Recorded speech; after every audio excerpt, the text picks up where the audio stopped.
Top quality और consistent performance के लिए सिर्फ सिल्वर पंप्स एंड मोटर्स, नाम याद रखना। તો દેશના ઘણા રાજ્યોમાં મોસમનો બદલાયેલો મિજાજ જોવા મળી રહ્યો છે। કેટલાય રાજ્યમાં ઠંડીએ જમાવટ બોલાવી છે, ત્યારે આગામી દિવસોમાં પણ હવામાનમાં ફેરફાર થઈ શકે છે। ત્યારે કેવી છે વિવિધ રાજ્યમાં ઠંડીની અસર, તે જોઈએ આ અહેવાલમાં।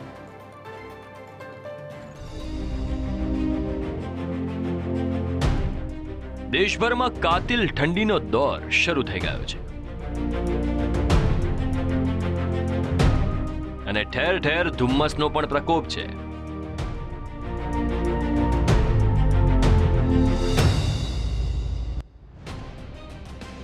ત્યારે રાજધાની દિલ્હીમાં આ દિવસોમાં વાતાવરણ ખુશનુમા જોવા મળી રહ્યું છે।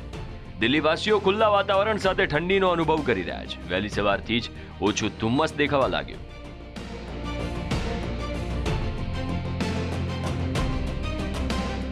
બીજી તરફ પહાડી વિસ્તારોમાંથી આવતા ઠંડા પવનો દિલ્હી એનસીઆર સહિત ઉત્તર ભારતમાં પણ દસ્તક આપી રહ્યા છે।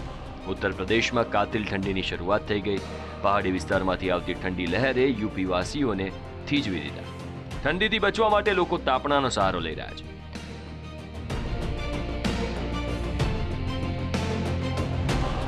આ વર્ષે ઠંડીએ મોડા દસ્તક દેતા હિલ સ્ટેશન ફરવા જવા માટે રાહ જોતા પ્રવાસીઓએ પણ હવે મોસમ બદલાતા હિલ સ્ટેશન તરફ મીટ માંડી। શિમલાના પહાડી વિસ્તારમાં એટલું અદ્ભુત વાતાવરણ સર્જાયું, જે જોતા જ કોઈ પણ મંત્રમુગ્ધ થઈ જાય। જાણે ધરતી પર સ્વર્ગ ઉતર્યું હોય તેવો નજારો શિમલામાં જોવા મળ્યો।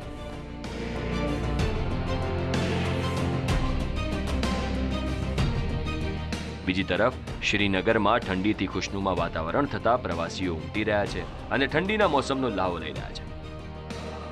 તો કાશ્મીર ઘાટી અને લદ્દાખમાં કોલ્ડ વેવનો કહેર વધ્યો। જમ્મુ કાશ્મીરની ઉનાળુ રાજધાની શ્રીનગર સહિત મોટા ભાગના વિસ્તારોમાં સિઝનની સૌથી ઠંડી રાત નોંધાઈ। તો માઉન્ટ આબુમાં ઠંડીની મજા માણવા માટે ગુજરાત સહિત વિવિધ રાજ્યોમાંથી મોટી સંખ્યામાં પ્રવાસીઓ પહોંચી રહ્યા છે। હવામાન વિભાગની આગાહીની અસર માઉન્ટ આબુમાં જોવા મળી।